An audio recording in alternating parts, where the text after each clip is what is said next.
Conferência Digital 71 Minutos pela Saúde, uma iniciativa da Convenção Nacional da Saúde que reúne à data mais de 150 entidades do setor público, privado e social que atuam na área da saúde em Portugal. A pandemia da Covid-19 colocou o Serviço Nacional de Saúde sob pressão máxima, como tratar os doentes Covid e os não Covid, como manter o acesso à saúde igual para todos. Durante 70 minutos, que corresponde ao número das associações de doentes que integram a Convenção Nacional da Saúde, vamos ouvir diferentes perspectivas e procurar um caminho possível para a maior crise de saúde pública que Portugal jamais enfrentou. Na sessão de abertura de hoje, temos connosco o Presidente da Comissão Organizadora da Convenção Nacional da Saúde, Eurico Castro Alves. Muito bom dia a todos, bem-vindos a mais uma conferência da Convenção Nacional da Saúde, desta vez uma conferência digital e que designamos por 71 minutos pela saúde, e já perceberam as razões porquê, porque temos connosco, dentro da Convenção Nacional da Saúde, 71 organizações e associações que representam os doentes de Portugal. Nós vivemos tempos estranhos, em circunstâncias diferentes e muito exigentes, e por isso temos também que ter respostas diferentes e criativas. Esta conferência, mais do que nunca, faz todo sentido. Se foi importante que há 2 anos juntássemos mais de 150 instituições à volta da procura de consensos para um programa para a saúde em Portugal, hoje mais sentido faz que nos juntemos outra vez e que procuremos consensos e ideias para gravíssimos problemas que ocorrem na saúde nos dias de hoje. E, portanto, a todos aqueles que aqui estão, o meu agradecimento e o meu incentivo, porque penso que será determinante, terá uma influência positiva no setor, tudo aquilo que aqui dissemos hoje e todas as conclusões que hoje aqui construímos. Reparem que vivemos hoje um dos problemas mais graves do nosso país no que respeita à assistência da saúde. Há milhões e milhões de consultas e de atos médicos que deixaram de ser realizados. Há milhares e milhares de intervenções cirúrgicas que deixaram de ser feitas. E, portanto, nós temos um país com 2 grupos de cidadãos. Temos o país dos portugueses que têm a doença Covid e temos o país dos portugueses que não têm a doença Covid. Mas o nosso país é único e os cidadãos são também únicos no que respeita em termos de acesso a cuidados de saúde e à prestação dos melhores cuidados de saúde, que é assim que o nosso país se orgulhava de falar do seu sistema de saúde nos últimos tempos. Portanto, meus caros amigos, hoje é o dia de nos confrontarmos, de pensarmos em conjunto e, sobretudo, pensarmos naqueles doentes que não tiveram acesso a consultas, que têm patologias graves, como doenças oncológicas que não foram diagnosticadas e que provavelmente não terão o respectivo tratamento no tempo certo e no tempo devido que lhes permitiria ver curada a sua doença. É, pois, o nosso dever contribuir para que hajam soluções. Nós percebemos que são tempos difíceis para quem dirige, são situações muito exigentes, que exigem decisões muito complexas, mas é nosso dever lembrar a quem tem hoje a responsabilidade das decisões na saúde que há um grupo muito grande de portugueses que está neste momento com a sua saúde em risco. E é aqui que o nosso contributo será importante. Eu não vos maço mais, estou eu também curioso por ouvir o conjunto e o painel das pessoas que hoje vão intervir. Espero que surjam daqui ideias e contributos importantes e espero, sobretudo, que nós ultrapassemos esta pandemia e espero mais ainda que nós consigamos resolver os problemas daqueles portugueses que hoje verdadeiramente não têm acesso a cuidados de saúde. Uma boa sessão para todos e vamos ao trabalho. Muito obrigada. Seguimos com o keynote speaker, o professor António Ferreira, médico internista no Centro Hospitalar de São João, no Porto, e professor na Faculdade de Medicina da Universidade do Porto. Muito bom dia. Permitam-me que comece por agradecer à Convenção Nacional da Saúde o convite que me dirigiu, em particular nas pessoas do professor Eurico Castro Alves e do Dr. Almeida Lopes, que me contactaram e que aceito muito honrado. Queria também cumprimentar todos os participantes no painel, todas e todos os participantes no painel e o seu moderador e todas e todos os que neste momento nos estão a ouvir. Desafiaram-me para apresentar a minha opinião sobre novas propostas para alterar os paradigmas de combate à atual pandemia de Covid. E é isso que eu vou fazer. E vou fazê-lo a título pessoal e como minha opinião, embora esteja inserido num grupo de profissionais de saúde e investigadores nacionais e internacionais de Hong Kong até aos Estados Unidos, passando por múltiplos países da Europa, que estão a tentar convencer as autoridades de saúde alterar os ditos paradigmas. Em primeiro lugar, e porque nesta altura em que prevalece o pensamento único e um monolitismo em relação a estas questões, eu quero começar por dizer que não sou negacionista. Sei que a pandemia de Covid é um problema muito grave de saúde pública e também de saúde social. Defendo convictamente as medidas de prevenção não farmacológica, consubstanciadas no distanciamento social, na higiene das mãos, no uso de máscara, e não subscrevo as posições de alguns países e de alguns investigadores e epidemiologistas que defendem que se deixe o vírus circular para criar imunidade de grupo. Discordo radicalmente das atitudes e da estratégia que está a ser seguida para o combate à pandemia na maior parte dos países industrializados e em Portugal também. E, no entanto, porque estamos num Estado de Direito Democrático e a Constituição é respeitada, cumpre estritamente, como devem cumprir todos os portugueses, as determinações legítimas do nosso poder político. E então, quais são os meus fundamentos? Em primeiro lugar, tenho para mim, e vou tentar partilhar convosco esta minha convicção, de que o confinamento, os recolheres obrigatórios, os estados de emergência, tal como estão a ser adotados, todas as medidas conducentes à paragem da atividade social e económica são inúteis e são prejudiciais. Na big picture, são inúteis. Tem aqui os dados do número de casos por dia, novos casos por dia, por milhão de habitantes, média mensal, num conjunto de países da Europa Ocidental. E podem ver que os que não confinaram, como a Suécia, aqui a preto, tracejado, nem adotaram medidas, o que eu discordo, não diferem dos outros, na big picture, em termos de incidência da Covid. E em termos de algo mais grave, que é a mortalidade e mais importante, a situação é idêntica. E mesmo aquele bombardeamento que nos foi feito no início para condenar os suecos porque estavam a ter uma mortalidade de canhão, vejam que não é verdade. Comparem com os outros países, com exceção de Portugal e Alemanha. Isto seria um estudo de caso interessante, podemos discutir isto. Mas na big picture e a evolução o que mostra é isto. Suécia e Alemanha aqui, Portugal aqui. Confinar mais, confinar menos, não confinar, na big picture não tem efeito naquilo que interessa, que é a mortalidade.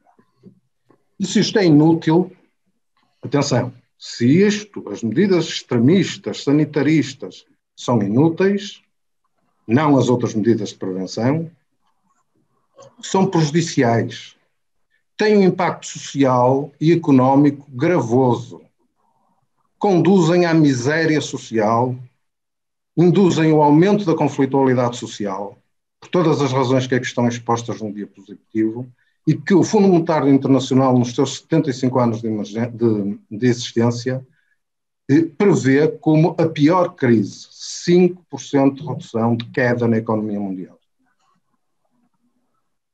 Estes são os dados da variação homóloga do PIB, nos países que eu referi, comparado, obviamente, com o ano anterior, e vê-se as consequências.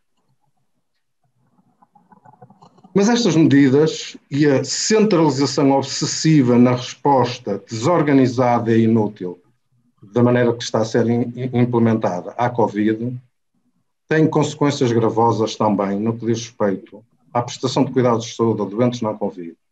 Isto traduz por este indicador que é o excesso de mortalidade.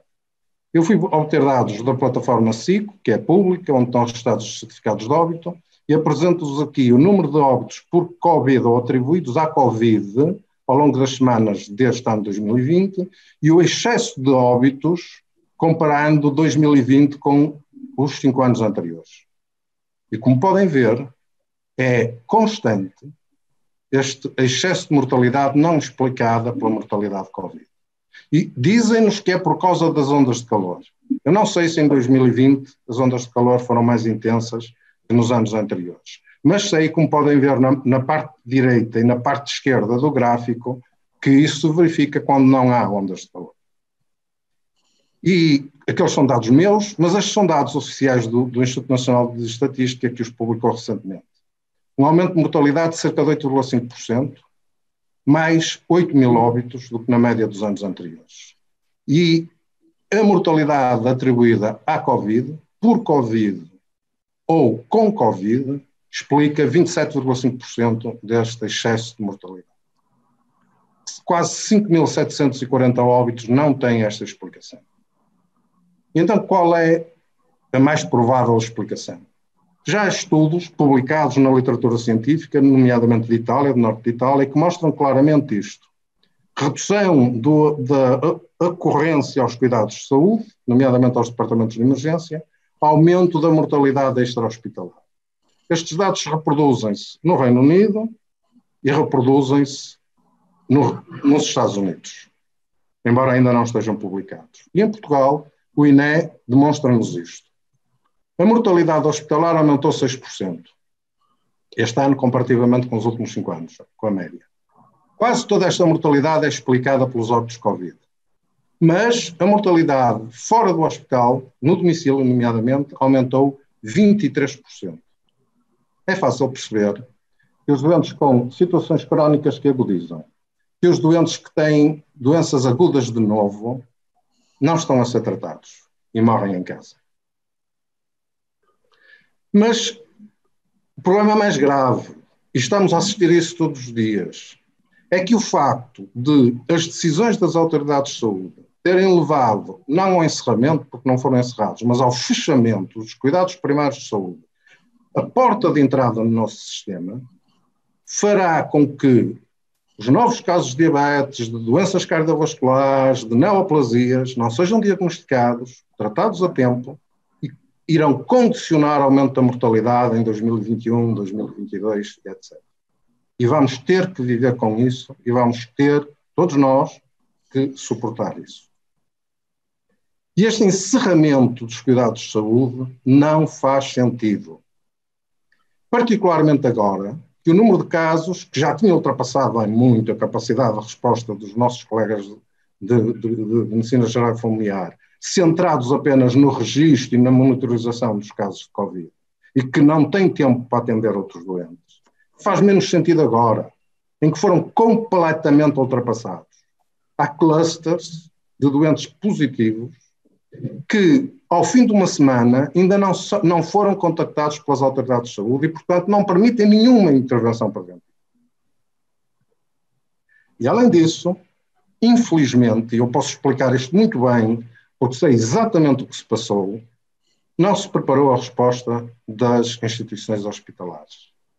Isto não se resolve nem se mitiga fechando a sociedade. Ter-se-ia prevenido se na altura certa, em março e abril, se tivesse permitido que o grupo designado para implementar um sistema informatizado, centralizado, de gestão de todas as camas nos hospitais públicos, privados e sociais, obviamente que nestes 2 últimos setores, com a concordância dos mesmos, justamente compensados e todas essas condições adequadas, fosse possível, tivesse sido possível fazer isto para as camas hospitalares de cuidados intensivos e também para os hospitais. Não é preciso criar hospitais de campanha. É preciso utilizar hotéis que estão informatizados, que é possível ligar à rede e que estão vazios, estão às moscas. E há muitos doentes nos hospitais atualmente que são casos sociais, que podem ter alta, mas não têm para onde ir. E para aquilo que vou dizer, esta estratégia, nomeadamente os hospitais, é fundamental. Além disso, não compreendo porque é que não se usa generalizadamente os testes de diagnóstico rápido baseados na detecção de antigênio para fazer aquilo que é preciso, que é diagnosticar e rastrear todos os que têm infecção pelo vírus, sintomáticos e assintomáticos, para que se possa intervir junto desses e deixar a esmagadora maioria da população trabalhar, produzir e a sociedade funcionar. Se conseguirmos isto, é muito mais eficaz que qualquer recolher obrigatório, seletivo, em determinadas horas do fim de semana ou da noite. E, portanto, a minha primeira sustentação é que a cura é pior que a maleita. Está a fazer mais mal do que a maleita. E para poder explicar aquilo que proponho, gostava que vissem este diapositivo esquemático, onde as fases da doença estão demonstradas. as pessoas que não têm sintomas, que não têm doença, que ainda não entraram em contacto com o vírus, as pessoas que entraram em contacto com o vírus, mas ainda não têm sintomas e podem nunca ter, e são portadores assintomáticos, mas disseminam a infecção, as pessoas que têm sintomas, felizmente a maior parte das pessoas cabe nesta categoria, e aqueles que infelizmente veem a sua situação clínica agravar-se e entram em estados graves. O que nós sabemos até ao momento, de evidência científica baseada em ensaios clínicos duplamente cegos, controlados por placebo, com número suficiente de doentes, aleatorizados, é nesta fase avançada da doença. E sabemos, com todas as críticas que pode haver aos ensaios clínicos realizados, que estes fármacos que aqui estão, remdesivir, hidroxicloroquina, lopinavir, ritonavir, interferon beta-1A, não têm eficácia no tratamento desta fase da doença. E sabemos que só há a dexametasona, que tem eficácia quando usada nos doentes certos e na altura certa. Ora, as autoridades de saúde mundiais recomendaram que não se utilizasse dexametasona no tratamento de doentes Covid, quando todos os especialistas, infecciologistas, intensivistas, internistas e a evidência existente anteriormente sabiam e demonstrava que os corticosteroides são eficazes nos síndromes inflamatórios, de resposta inflamatória exuberante, associados às infecções virais e bacterianas. E, portanto, não havia nenhuma razão para que não se utilizassem na Covid-19, que mata os doentes exatamente por esta hiperreação do organismo. Infelizmente, tal como diz o investigador inglês deste ensaio clínico, estas autoridades de saúde, mais politiqueiros e incompetentes do que propriamente investigadores, são responsáveis pela morte de milhares ou dezenas de milhares de doentes em todo o mundo. Felizmente, em Portugal, ao contrário de outros países cuja cultura e o receio dos processos judiciais os leva a cumprir rigorosamente as recomendações das organizações de saúde, em Portugal, os médicos marimbam-se nisto, como se marimbam nas normas atuais da Direção-Geral de Saúde, no que diz respeito à terapêutica, totalmente erradas, e fazem a medicina como deve ser feita. E talvez esse seja um dos fatores do nosso sucesso. Mas isto demonstra que é preciso atuar mais cedo, atuar antes da doença, atuar nas primeiras fases da doença. E o que é que podemos ter para isso? A vacina. Eu tenho receio de me atrever a falar da vacina, porque há aqui no painel quem saiba disto a sério. Eu não sei. Mas gostava de fazer alguns comentários. O primeiro é que acho louvável que haja centenas de empresas que estão a investir o seu capital, correndo riscos enormes, para conseguir produzir uma vacina eficaz e segura. E compreendo que neste momento se assista a um marketing científico, ainda sem nenhum estudo publicado, para posicionar as empresas que produzem vacinas. É absolutamente natural e normal, porque algumas, admito eu, não irão ser remuneradas pelos grandes investimentos que fizeram. Mas o que já não me parece realista é que se atire areia para os olhos das pessoas e se use a vacina como uma panaceia universal que vai aparecer amanhã e que vai resolver o problema. Não é. Quem dera que fosse. E é preciso sermos realistas e compreendermos que não sei quanto tempo vai demorar até que haja uma vacina aprovada, 1 mês, 2 meses, 3 meses, não sei. E depois de aprovada é preciso produzi-la e distribuí-la em quantidades que sejam suficientes para garantir um efeito no controle da pandemia. E ainda há pouco tive informações de um diretor de uma grande empresa que produz os vials, as seringas, para se pôr a vacina lá dentro e administrar, que me dizia que, ou que me informavam, que mesmo produzindo 24 sobre 24 horas, 7 dias por semana, sem paragem, a capacidade de produzir essas seringas não chega para responder num curto espaço, imediatamente, às necessidades da população mundial. E, portanto, não faz sentido desenharmos uma estratégia à espera da vacina. E a minha proposta, e do grupo que integro, é que, sem haver ainda, com base nos critérios clássicos da medicina baseada na evidência, fármacos que possamos usar nestas fases, já há indicadores de que fármacos como a hidroxicloroquina e a ivermectina, e se calhar outros, podem ser utilizados com sucesso nestas fases. Estão aqui estudos que foram publicados ao longo deste ano, na direita, em relação à hidroxicloroquina nestas fases precoces. Alguns desses estudos, como por exemplo este aqui, publicado no New England, creio que é este, creio que não estou a enganar-me, foi publicado como sendo uma demonstração da ineficácia da hidroxicloroquina em profilaxia pós-exposição. E as análises matemáticas efetuadas posteriormente, e mesmo o próprio estudo, não permitiam dizer nada disso. E eu não vou alargar-me para não ser acusado de teorias da conspiração. O que todos os estudos demonstram é uma clara tendência favorável à hidroxicloroquina. E a meta-análise, com a metodologia estatística adequada, demonstra exatamente isso. É curioso que na Índia tem sido apresentada como o país do caos, abrindo telejornais porque tem 50 mil novos casos ou 60 mil novos casos num dia de infecção pelo SARS-CoV-2, sem se pensar que a Índia tem 1 milhão e mais não sei quantas centenas, 1 bilhão e mais não sei quantas centenas de milhões de habitantes, e que 50 mil novos casos na Índia não tem nada a ver com 30 mil novos casos na França, que tem 60 milhões de habitantes, e ocorre exatamente no mesmo dia ou no dia anterior ou no dia seguinte. E, portanto, não se fazendo isso, mesmo dando de barato a questão de diferente capacidade de testagem, mas na Índia, desde o início de março, que se promoveu a utilização de hidroxicloroquina profilática. A hidroxicloroquina é usada em centenas de milhares de doentes e foi usada em milhões de doentes em todo o mundo e demonstrou um perfil de segurança excepcional. Nos doentes com doenças autoimunes é usada na dose de 200 a 400 mg por dia, durante longos períodos. A dose profilática, que foi instituída na Índia, cujos cientistas e investigadores são de nível internacional, é de 400 mg uma vez por semana. E foi instituída para grupos de risco, profissionais de saúde. E os indianos foram analisar, julgo que é este ensaio aqui, este estudo aqui. E o que demonstraram é que, ao fim de 4 semanas de terapêutica, portanto, admitindo já a impregnação do fármaco, há uma redução da taxa de infecção da ordem dos 80%, se não estou em erro.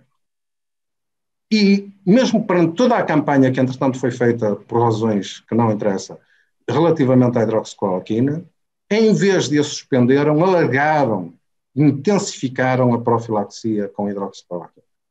Mas, mais recentemente, os australianos verificaram que a ivermectina, um antiparasitário, podia ser outro medicamento a reposicionar neste campo. Foram publicados vários estudos observacionais que estão aqui e vários ensaios clínicos randomizados e controlados, e todos eles tendem a favorecer a ivermectina, e a meta-análise é clara. Como este fármaco é usado no tratamento também de dezenas ou centenas de milhares de pessoas, principalmente nos países, nomeadamente da América do Sul, para combater as parasitoses, as estrongiloidias e a oncocicose, nós podemos ter dados epidemiológicos destes países. Aqui, estes dados são de Peru e demonstram isto. O que é que fizeram? Os governadores destes estados, porque o governo peruano proíbe a utilização de ivermectina para a profilaxia da Covid, disseram assim, não, nós vamos fazer desparasitação da população, como já fizemos outras vezes. E aqui, a cinzento, está a data da distribuição da hidroxicloroquina. E aqui a vermelho, a evolução da mortalidade. Da hidroxicloroquina, perdão, da ivermectina. E aqui a vermelho, a distribuição da mortalidade. A evolução da mortalidade. Pode ser uma coincidência, mas é apelativo. E aqui no Brasil, no Alto Paraná, fizeram o mesmo, e aqui estão a incidência comparada com os outros estados, e aqui a mortalidade comparada com outros estados. Bom, dito isto, gastaria estes últimos minutos para apresentar a proposta que enviei para todas as autoridades de saúde em Portugal e para todos os grupos parlamentares e presidentes das comissões parlamentares de saúde e do trabalho e segurança social. E queria começar por dizer que eu, pelo menos, estou cansado de ser tratado pelos magistrados políticos deste país como um atrasado mental. O povo a que pertenço, o povo de que sou parte, neste fim do primeiro quartal do século XXI, é um povo instruído, moderno, evoluído. E sem sentimentalismos históricos, é um povo multissecular que ultrapassou as mais tremendas dificuldades e foi exemplo, por exemplo, muito recentemente, há dezenas de anos ou uma centena de anos, no combate à tuberculose, sem confinamentos. Numa altura em que a possibilidade de tomar medidas, do ponto de vista cultural, era completamente diferente da que é agora. E sem sentimentalismos históricos, não existe, há muitos séculos, como a nação organizada em Estado mais antiga da Europa, por acaso. E são vários historiadores que dizem o que é por acaso, abençoado acaso. E este povo pode ser mobilizado, o povo que somos pode ser mobilizado, informado, pode-se trabalhar com o povo para lançarmos o combate eficaz, mobilizador, com adesão a esta gravíssima situação de saúde e social que atravessamos. Estou farto de ser tratado como atrasado mental. Estou farto dos governantes paternalistas, condescendentes e da maneira como nos tratam. E as minhas propostas são deixar o amadorismo comunicacional, chamar e pagar a quem sabe de comunicação e apostar em campanhas em todos os meios comunicacionais e veículos comunicacionais, institucionais, não institucionais, formais, informais, públicos, privados, para atingir todos os grupos sociais, todos os grupos etários, para intensificar e fazer com que as pessoas voluntariamente adiram ao distanciamento social, à lavagem e desinfecção das mãos e ao uso de máscara, que são os fatores centrais de sucesso no combate. O objetivo, garantir a maior adesão possível às medidas de prevenção não farmacológica. E envolver personalidades, líderes de opinião, personalidades públicas, ir aos locais, em vez de estar a dar conferências de imprensa todos os dias, ir aos locais de maior degradação social, interagir com as pessoas, convencê-las a aderir. Depois, disseminar os testes rápidos, podem ter alguns defeitos, eu não sou dos que acha isso, mas admito, mas do ponto de vista epidemiológico fazem todo sentido. E testar, pedir a ajuda das farmácias e dos farmacêuticos, das coletividades que têm médicos e enfermeiros, das carrinhas disponíveis, móveis, como são as do Serviço de Luta Antituberculosa, nos postos de rua, testar em todo o lado, identificar as pessoas que testam positivas para a Covid, para podermos ajudá-las, intervir nessas pessoas e deixar a esmagadora maioria trabalhar e manter a sociedade produtiva. E garantir que essas pessoas fazem quarentena. Mais uma vez, informando, envolvendo, ensinando-os qual é a terapêutica sintomática, que é muito fácil. E, na minha visão, mas é um assunto que discutirei daqui a mais um bocadinho, iniciando a terapêutica dita curativa. E informando sobre sinais de alerta e agravamento para que as pessoas possam recorrer na altura certa aos serviços de saúde e não sobrecarregando com a realização dos testes. Mais uma vez, garantir informação, formação e o máximo de tranquilidade para quem está positivo. E neste contexto, investir dinheiro, em vez de investir em medicamentos inúteis aos 35 milhões, investir dinheiro para termos uma linha telefónica totalmente disponível para quem testa positivo. Para os tranquilizar, para os ajudar, para os informar, para os orientar. E libertar a saúde 24 para quem precisa dela e não tem Covid, e libertar os cuidados primários de saúde para a atividade assistencial. E, na minha visão, iniciar a quimioprofilaxia farmacológica. Generalizada, destinada apenas a grupos, mas iniciar. E deve ser discutido antes, obviamente, mas não deve ser discutido pelos do pensamento único. A discussão deve ser aberta a quem pensa e tem propostas alternativas. O grupo de que faço parte publicou, com dezenas de autores, um artigo cuja última frase está aqui escrita. É necessário que as autoridades públicas de saúde tomem decisões difíceis. Agora. E apesar de haver dados limitados, ofereçam tratamento ambulatório em largas quantidades e em largas fontes, sem mais atrasos. E estas são as minhas propostas, associadas ao facto de ainda estarmos a tempo, se houver força e poder dos responsáveis pelo Ministério da Saúde, de calar os donos das quintinhas, da SPMS e de outras organizações do Ministério da Saúde e obrigá-los a fazer aquilo que se recusaram a fazer, que é colaborar com quem sabe na criação de uma rede informática que permita a monitorização de toda a capacidade instalada em todos os setores para responder ao Covid, em vez de andarmos a lidar com catástrofes que estão a acontecer nos hospitais e a lidar com elas amadoramente, com telefonemas de uns para os outros, enfim, e com tudo aquilo que nós sabemos que se passa nos hospitais e que não vale a pena aqui dizer. E por causa disto, tenho lutado em todos os lados e tenho sido censurado em muitos, nomeadamente em plataformas internacionais de petição, assinadas por pessoas desde a Austrália e investigadores e médicos desde a Austrália aos Estados Unidos, que retiram. E criei esta página na net, criamos, amadora, fomos nós que a fizemos, fomos nós que a pagamos. O endereço é petiocovid.com, tem muitos links para muitas informações e se conseguir despertar a atenção de alguém para propostas alternativas, peço-vos que acedam a este site.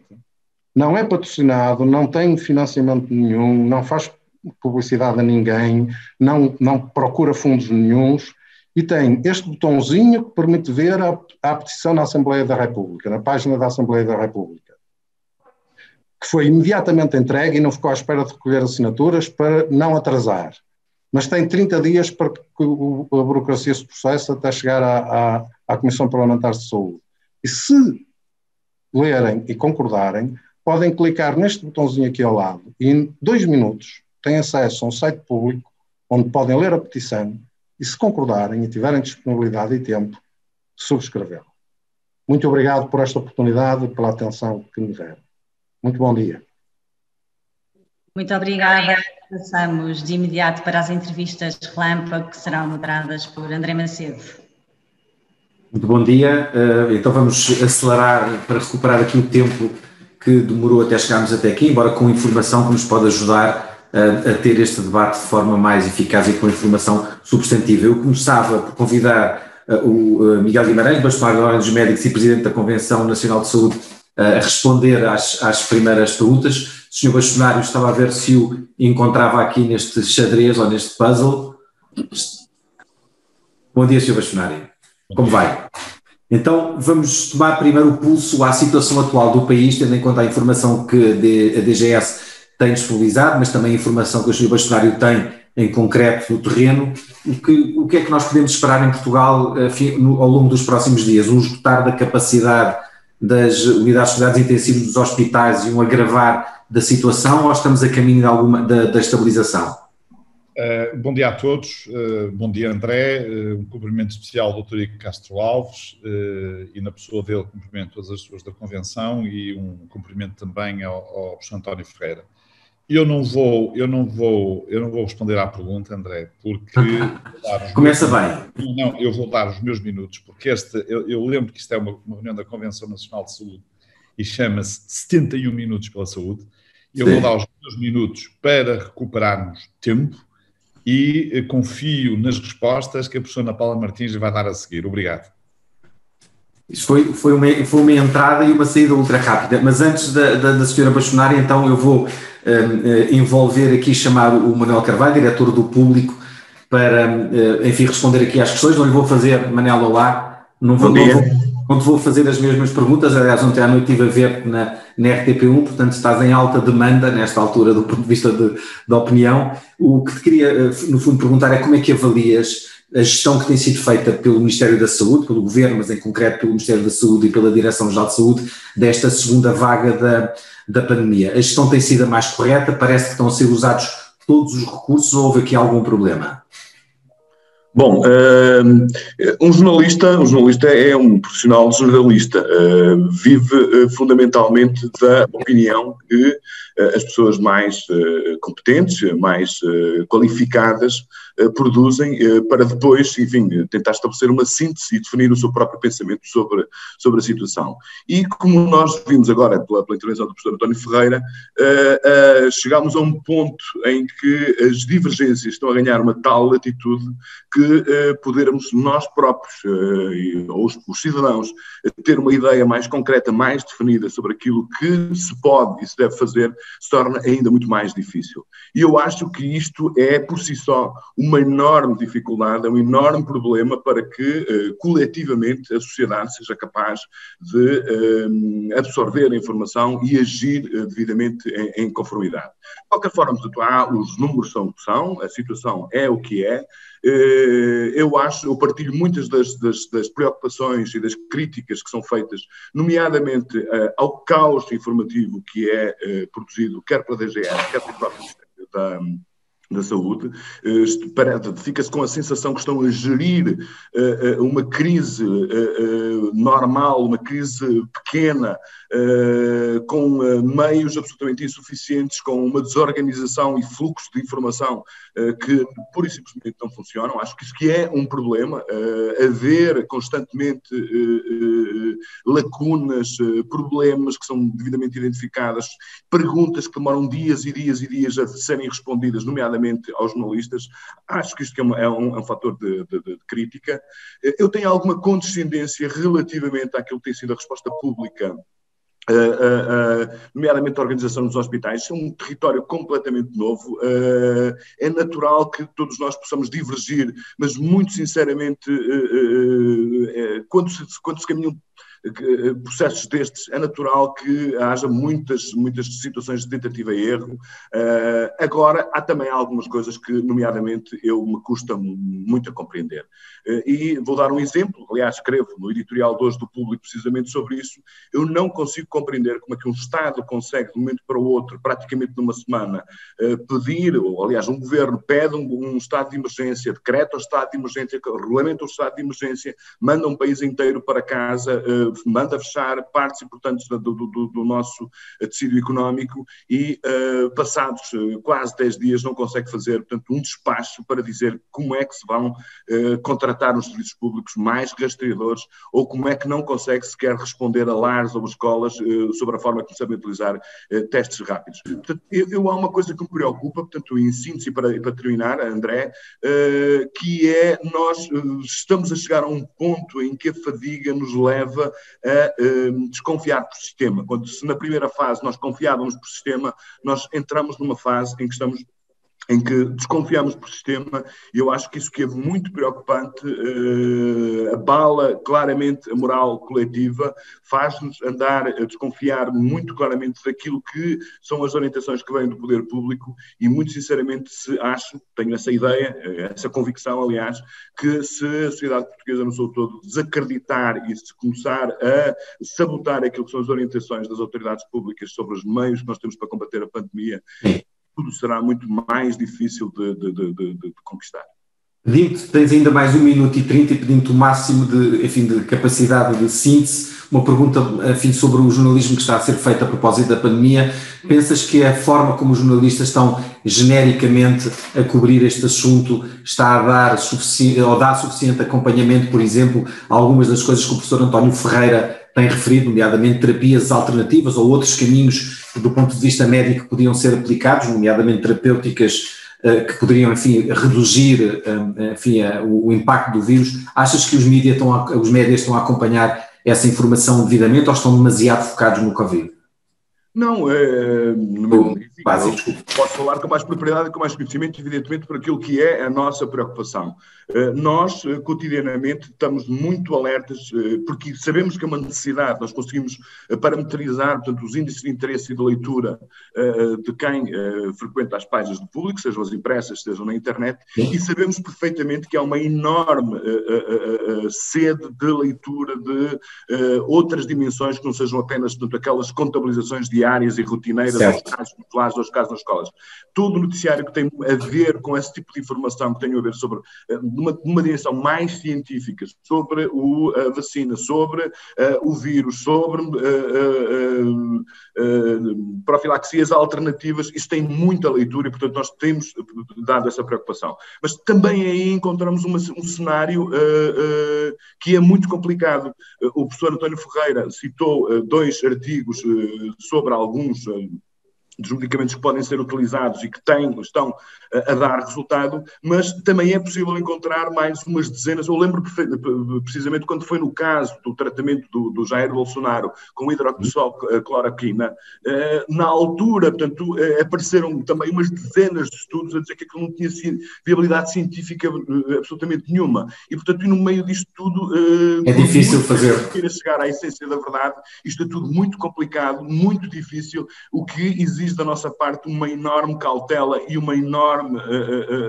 porque, vamos lá ver, se nós não seguirmos como referência as autoridades públicas, o nosso sistema científico mais mainstream, se começarmos a acreditar que há outro tipo de alternativas, nós temos que nos questionar a nós próprios, enquanto jornalistas, se estamos a informar ou se, pelo contrário, estamos a criar ansiedade através da difusão. É um território muito difícil de caminhar. Muito bem.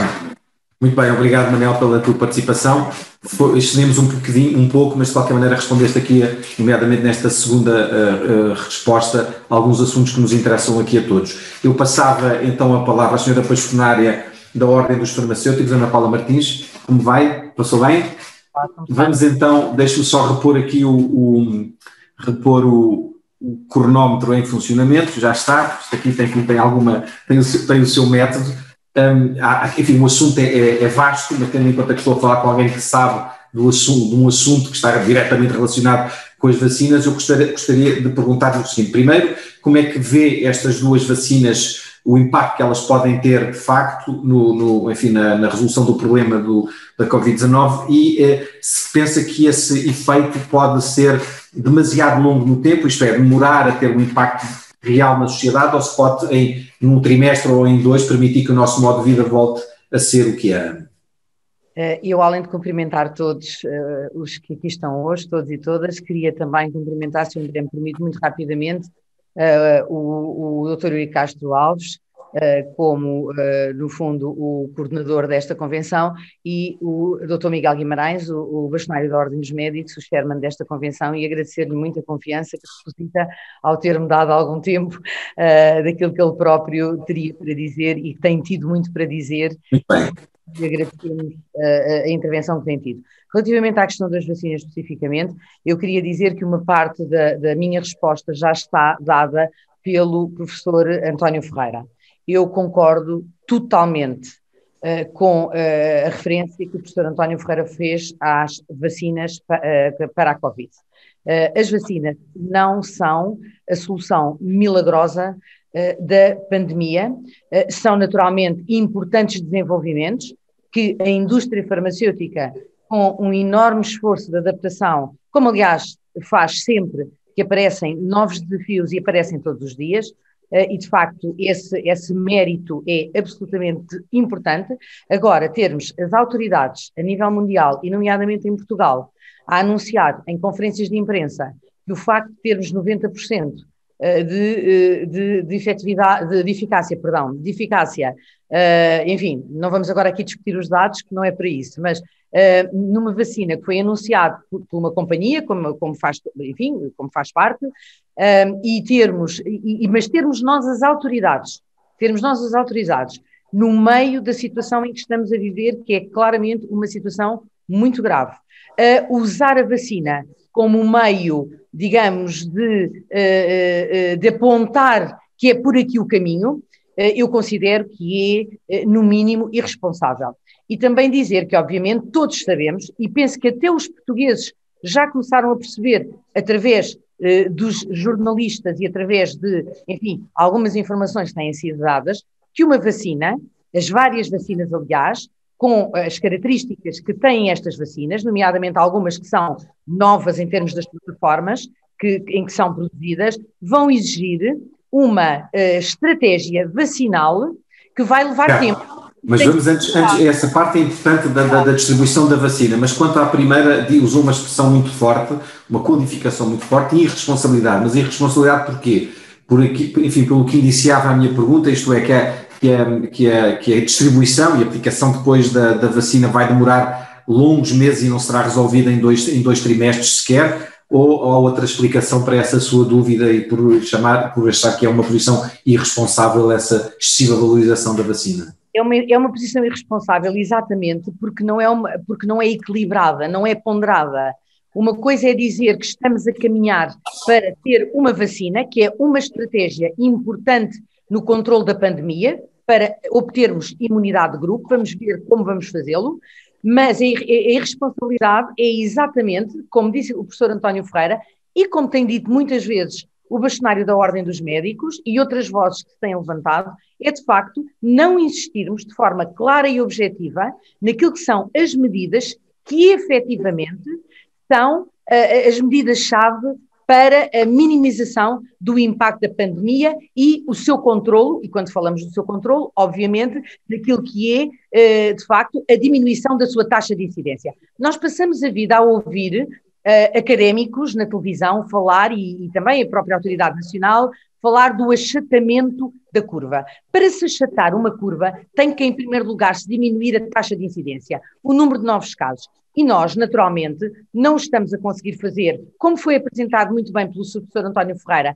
com as medidas que estamos a ter, e pior do que tudo, eu concordo completamente com o que o Sr. professor António Ferreira disse, e já temos vindo a dizê-lo, somos até, por vezes, maltratados, até pela própria comunicação social, porque temos uma voz diferente, discordante, porque exercemos o contraditório, porque discutimos, deixe-me só dizer isto, Miguel, a ciência não é preto e branco. E houve coisas que o Sr. professor António Ferreira aqui trouxe, que se calhar, que não é que se calhar... Então deixe-me perceber, porque depois, enfim, já vamos nos 5 minutos, mas temos a parte também depois de tomar da Ordem dos Médicos, e antes de irmos à questão da distribuição, o que é que quer dizer em concreto? Está a referir-se, por exemplo, à utilização de outros fármacos, por exemplo, que possam usar do ponto de vista profilático, falou-se aqui da hidroxicloroquina, enfim, palavra difícil para mim. O que está a sugerir é que poderiam ser aplicadas outros caminhos terapêuticos que podiam ajudar a achatar a curva, é isso que está a dizer ou estou a deduzir mal? É que não houve um debate de peritos com visões diversas sobre a evidência que já está publicada e que já está demonstrada de acordo com a prática médica, e dizer que é uma falácia usar a medicina baseada na evidência, e eu até sou uma das pessoas que está envolvida num instituto que se chama, portanto, Instituto de Saúde Baseado na Evidência, mas é preciso dizer que a evidência tem vários níveis, e não são só os ensaios clínicos a única peça de evidência que temos. Nós temos estudos observacionais, temos estudos ecológicos, e se estivéssemos à espera de ter só ensaios clínicos para adotar determinadas evidências, ainda hoje não tínhamos solucionado o surto de cólera, portanto, há 2 séculos passados, quando, através da observação, John Snow, exatamente na cidade de Londres, conseguiu, sem saber sequer qual era o agente, que era o vibrião colérico, conseguiu controlar uma epidemia fatal, mesmo sem saber o que provocava. E, portanto, aquilo que eu estou a dizer é que partilho totalmente daquilo que aqui foi apresentado pelo professor António Ferreira, não tanto, isso era outra discussão, se devemos dar ou não a hidroxicloroquina como profilático, não é isso que estou aqui a defender, possivelmente terei uma posição que é mais, enfim, prudente, mas o que eu digo, que ele tem razão, é que nós não temos um grupo de peritos, a Ordem dos Médicos tem um gabinete de crise há muito tempo, com gente altamente especializada, que tem feito propostas, a própria Ordem dos Farmacêuticos também na área do acesso ao medicamento e das vacinas, a parte dos testes propriamente dito, que foi aqui dito, e que devia ser ampliado. Madrid está a testar neste momento toda a gente antes do Natal, e nós continuamos a seguir escrupulosamente manuais, deixe-me só dizer, e vou já terminar, manuais que já ninguém percebe. E, aliás, há mais de 2000 anos, o Sun Tzu já escrevia que deixemos aos generais o combate, digamos, enfim, às batalhas, à guerra, e os políticos prudentemente definam aquilo que é o enquadramento político nas democracias. Maus generais. E quando há maus generais, não se conseguem vencer guerras. Não se conseguem vencer. A frase também costuma ser: não se deixa guerra só aos generais, enfim, para que o painel, o grupo de pessoas que avalia e toma decisões seja mais alargado e permita uma perspectiva diferente. Como o Sr. Bastonário da Ordem dos Médicos deu-lhe assim o tempo dele, portanto temos aqui alguns segundos. A pergunta, enfim, importante para se fazer do ponto de vista da vacina é saber essa distribuição das vacinas, embora não milagrosa, porque não aplicada, não vai ser possível aplicá-la num curto período de tempo. essa distribuição da vacina deve ser feita como, segundo a Ana Paula, deve ser feita de que forma? Deve envolver farmácias, deve envolver os centros de saúde, que tipo de técnicos é que tem que envolver? Vê essa situação de forma, acha que vai ser um processo muito complexo e que isso vai atrasar? O processo é tão complexo que minuto. Completamente leviano, um minuto. O processo é complexo. É completamente leviano fazer considerações sobre a distribuição da vacina sem saber exatamente quais são as primeiras que vão chegar ao mercado e quais são as condições, por exemplo, de frio e quais são os grupos prioritários. O que é que nós já devíamos ter?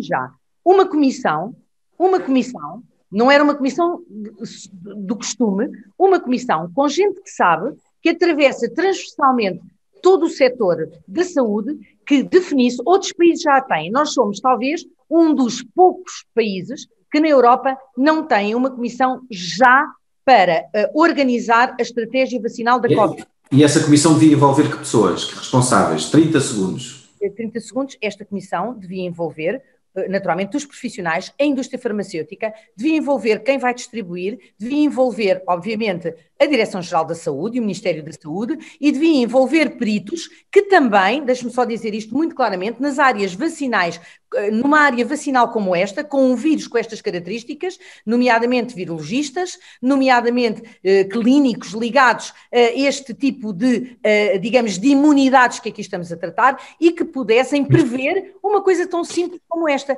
é que nós não sabemos se algumas das vacinas não vão precisar de fazer testes antes da vacina ser aplicada para perceber que tipo de imunidade é que a pessoa já tem. E, portanto, estamos mais do que em cima do limite, mas estamos a tempo. Eu concordo com o professor António Ferreira. Tempo, temos massa crítica, temos um grande país, temos um povo excepcional. O que nos faltam, como nos faltaram sempre, foi elites e líderes.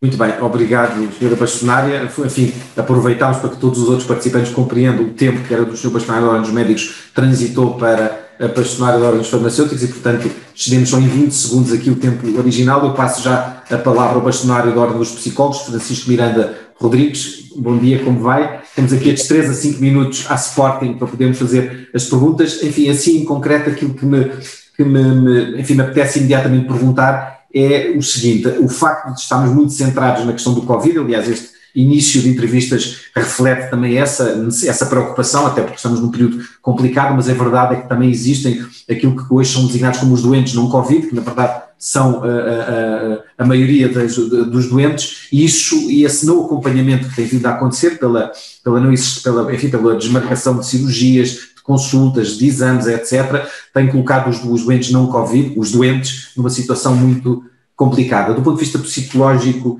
como é que informação tem recebido e como é que avalia o impacto junto dessas pessoas, dessas decisões que têm sido tomadas de parar a atividade assistencial dos hospitais? Antes de mais, muito obrigado pelo convite e cumprimentar todos os membros do painel e na pessoa do Sr. Bastonário da Ordem dos Médicos, a Convenção. O que temos assistido e temos alertado muito para isso é um impacto tremendo na saúde mental dos portugueses e isso não é de estranhar face àquilo que todos os estudos desde o princípio têm indicado como expectável e têm mesmo já reportado em termos de impacto real. E o que podemos assistir é que, como é evidente, também há dificuldades em poder haver o melhor dos acompanhamentos às pessoas que já possuíam perturbação, por muito que tenha havido um esforço absolutamente tremendo de psicólogos, psiquiatras e outros membros das equipas que fazem parte desta área para conseguirem manter algum acompanhamento, nomeadamente acompanhamento à distância, que tem acontecido para muitas situações, mas como é sabido, não permite ainda assim resolver tudo. Mas há uma agravante, é que é o ponto de partida. O ponto de partida na área da saúde mental, para esta crise, seja o ponto de partida para aqueles que já tinham uma perturbação, seja para um outro número muito mais substancial de pessoas que, não tendo perturbação, necessitam, como provavelmente praticamente todos nós, ao longo da vida, uma ou outra vez, de um apoio, porque as nossas reações de adaptação a uma determinada situação da nossa vida nos estão a deixar com algum sofrimento que não sendo necessariamente um sinónimo de doença, é algo que necessita por vezes de mais do que os nossos próprios recursos para fazermos face a essa necessidade, e para isso, seja ao nível dos centros de saúde e, portanto, dos cuidados de saúde primários, nos centros de saúde, em proximidade, tanto quando falamos de psicólogos, tanto ao nível dos cuidados mais diferenciados, especializados em termos hospitalares, e aí de psicólogos e de psiquiatras também, o número de recursos era muitíssimo insuficiente. Para além de que, por exemplo, medidas como as equipas de saúde mental comunitária só agora estão efetivamente a ser concretizadas no âmbito do orçamento de 2020, com os concursos a avançarem agora. E, portanto, a falta de recursos era tão grande, e nunca é demais lembrar, por exemplo, os psicólogos dos centros de saúde, estamos a falar de 2,5 psicólogos para 100 mil habitantes, é disto que estamos a falar. Não é possível que exista uma cobertura e um acompanhamento. Depois há que associar isto a uma outra dimensão. É que se isto para a grande parte da população portuguesa, e nós temos que ver que a grande parte da população portuguesa não tem recursos, por exemplo, para ir ao privado. Aquela que tem, uma classe média que já consiga ter algumas capacidades financeiras para ter, precisaria também de um apoio de maior cobertura de seguros de saúde, coisa que também não acontece. E, portanto, também aí é preciso melhorar para estarmos mais preparados para responder ao impacto psicológico desta crise, que é muito grande de facto. Mas é muito grande significa exatamente o que é, do seu ponto de vista? É muito grande, como é que ele se faz sentido? O aumento da ansiedade das pessoas, quer os doentes, quer, por exemplo, das pessoas que estão neste momento confinadas em casa, isso que efeitos é que produz ou que consequências tem nas pessoas? O que nós temos são efeitos variados. Para começar, os efeitos psicológicos diretos, fala da ansiedade e podemos falar também do aumento das reações depressivas, e isso tem não só consequências relativamente ao bem-estar que as pessoas percepcionam, mas tem também consequências no desenvolvimento de perturbações, como perturbações de ansiedade e depressivas, mas também de outros problemas, nomeadamente problemas físicos, que também decorrem depois do agravamento desta situação, porque existe uma relação entre aquilo que aquilo que é a saúde psicológica e a saúde física. E também depois a dimensão social, porque o que também sabemos é que existe um círculo vicioso destas situações, quando nós começamos a ter problemas de adaptação ao nível da ansiedade ou temos reações mais depressivas, isto afeta o nosso desempenho profissional, afeta as nossas relações familiares, afeta a forma como estamos a dormir e, portanto, por exemplo, daí diretamente a nossa saúde, e portanto, seja pelo confinamento, seja pelo medo que temos desta doença, a verdade é que os impactos são muitos. E para aqueles que adoecem, também começam a existir estudos que apontam para correlações relativamente ao impacto existente da saúde mental e ao desenvolvimento de perturbações e decorrentes da própria doença, Covid-19, e o outro lado também, que é o facto de as perturbações poderem ser um fator de risco, as perturbações ao nível mental poderem ser um fator de risco para aquilo que é também a Covid-19. Francisco, muito obrigado. Cumpriu de forma exemplar os 5 minutos. Muito obrigado. Muito obrigado.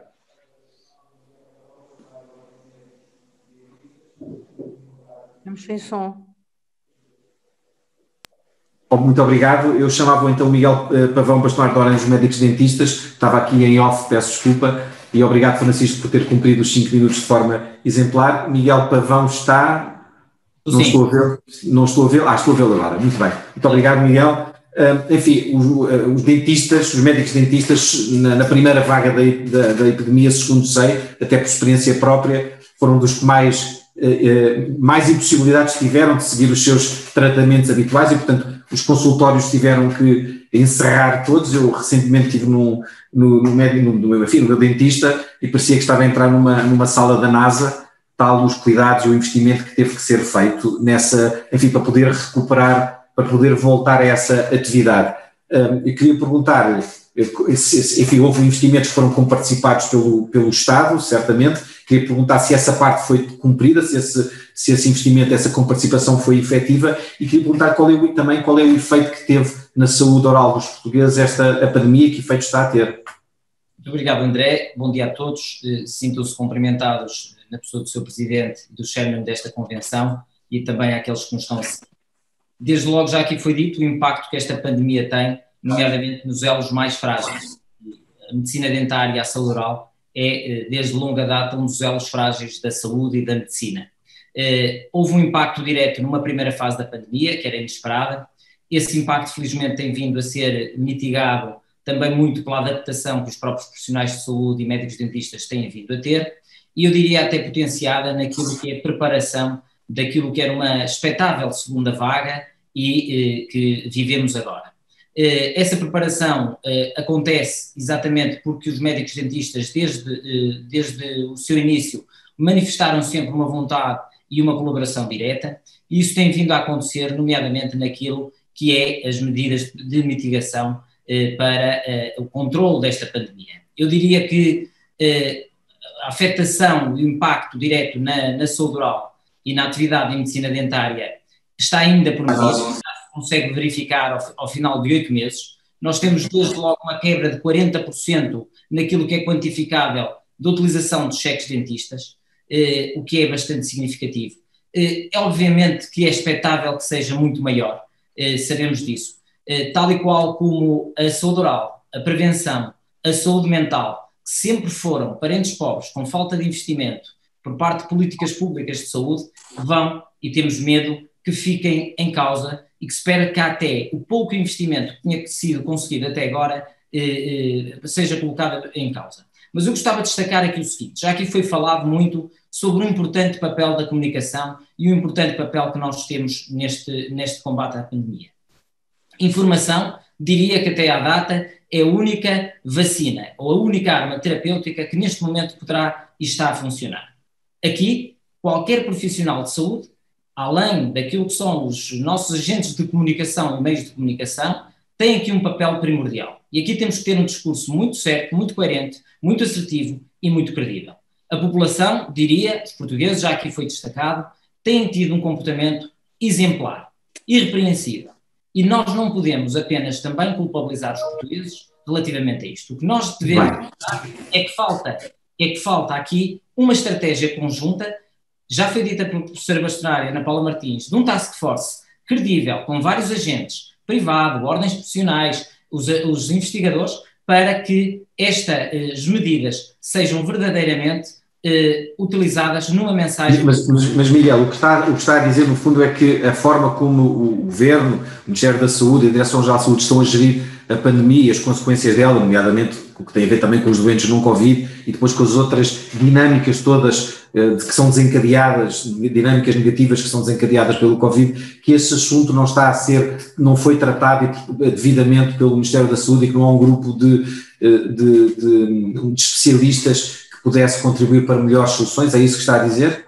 Claro que sim. Eu diria até, o general Eisenhower, no momento da guerra, dizia que o planeamento, antes de uma batalha, é tudo. A partir do momento em que começa o tiroteio, o planeamento é completamente inútil. Mas não houve planeamento, é isso que está a dizer até agora? O planeamento deveria ter sido acautelado, envolver várias entidades, serem ouvidas várias entidades, para que no dia em que saem normativas, para que no dia em que saem decisões, não haver aqui uma sensação onde os líderes ou os governantes se fechem num autismo deliberativo. E é fundamental existir aqui o envolvimento de várias entidades. Então, mas deixe-me perguntar-lhe então muito resumidamente, uma medida que tivesse tomado de forma diferente que o Governo não tomou, para se perceber... Às unidades de saúde pública, eu diria que há aqui 3 eixos principais. Um que é Temos um minuto, sim. Controlar a pandemia, o outro é um plano de recuperação e há um terceiro plano que eu julgo que é a preparação de uma terceira fase ou à la longue de toda esta história. Desde já, aquilo que até é difícil, a professora Ana Paula Martins já disse, que é delinear um plano de vacinação daquilo que será uma nova vacina. São situações que têm que ser vistas até com uma mudança à la longue, mas neste momento imediato, diria que se pode trabalhar muito naquilo que é o controle à pandemia diretamente, num cenário de emergência, onde testar, identificar, isolar nas primeiras 40 horas é vital. E eu gostava de destacar aqui o papel que os médicos dentistas têm tido, quer na linha SNS 24, quer no reforço às unidades de saúde pública, onde recentemente aqui na ARS estamos a trabalhar diretamente já na ARS Norte, este papel é crucial. Tudo isto, sob o meu ponto de vista, não precisava ter sido feito in extremis. Há aqui uma preparação que poderia ter sido feito. Diria que ainda estamos a tempo única e exclusivamente porque esta pandemia não está finalizada. E nesse sentido, eu julgo que é fundamental chamar os investigadores, os da saúde pública, as ordens profissionais, para um comitê de crise que semanalmente tem que reunir. Embora, muito bem, obrigado Miguel, embora já existam órgãos, né? Órgãos que têm precisamente essa função de apoio, nomeadamente quando existe uma pandemia como esta, e esses órgãos começaram mais recentemente, depois de uma pausa inicial grande, começaram mais recentemente a funcionar. Eu vou passar então a falar com o João Almeida Lopes, presidente da APIFARM e da Associação Portuguesa, portanto da APIFARM e presidente do Conselho Estratégico Nacional da Saúde. Estão tantos entrevistados que a certa altura já estou meio baralhado. Estou à procura do João Almeida Lopes. Está aqui, já ouvi, já apanhei. Bom dia. João Almeida Lopes, bom dia. Enfim, ouvimos o professor António Ferreira, teve aqui uma série de frases iniciais, de comentários bastante firmes sobre a forma como esta pandemia está a ser gerida. Eu começava por fazer-lhe essa pergunta genérica. Que opinião tem sobre a forma como o Estado e como a Direção-Geral de Saúde têm gerido a pandemia e todos os impactos que ela provoca na sociedade portuguesa? Bom dia a todos. Na pessoa do Eurico Castro Alves, cumprimentava todos os intervenientes e todos os assistentes neste seminário e gostaria de dizer o seguinte: de facto, a apresentação do professor António Ferreira marcou-me imenso. Achei, de facto, extremamente forte, extremamente clara, muito factual, porque a verdade é que nós estamos todos, se calhar às vezes até levados um bocadinho pelo jornalismo, somos levados a ter as nossas ideias e as nossas percepções. O professor António Ferreira pôs em cima da mesa números, gráficos, coisas factuais, aqui e do outro lado do mundo. E isso, de facto, é uma linguagem que eu acho que deveríamos todos perceber e aprofundar e decidir, e tentar pensar friamente com base em factos, em números e não em percepções. E finalizando, se me permite, devo dizer que não li ainda a petição do professor António Ferreira, mas vou lê-la com atenção e provavelmente vou assiná-la, porque tudo o que ele disse, para mim, fez todo o sentido.